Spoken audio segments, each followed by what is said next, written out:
Journalist ভাইরা, আপনারা যদি কিছু মনে না করেন, আমরা কিছু আমাদের অফিসিয়াল পর্যন্ত অফিসিয়াল নেই, এখন বাজে 10টা। তো সেবাটার গণমুখী সেবাটার শুরু তো সকাল 9টার থেকে অফিস। বললেন অবৈধ বলি স্যার আর কি, আমি ও আসতে প্রায় 1 মাসের মতো হবে আর কি, বুঝে আসতে আর কি সেটার পত্রিকা 5টা মৌজা আছে, 5টা মৌজা এরকম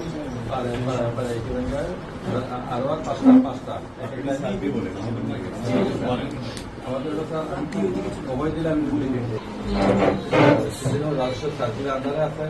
এই অফিসে স্যার আমি বুঝলাম, আমার নাম মোহাম্মদ নাসিরউদ্দিন, ভূমি সরকারি কর্মকর্তা। স্যার আপনাদের সদয় নির্দেশনায় যতটুকু সম্ভব চেষ্টা করছে আজকে পর্যন্ত অফিসারে একটা গণমুখী এবং সেবামুখী করার জন্য, যেটা স্যার আপনি এলাকায় উপস্থিত যে জনগণ আছে আপনি জানলে হয়তো। বিকাশ পেমেন্টে 10,000 টাকার বেশি অফার, শপিং চলছে তো।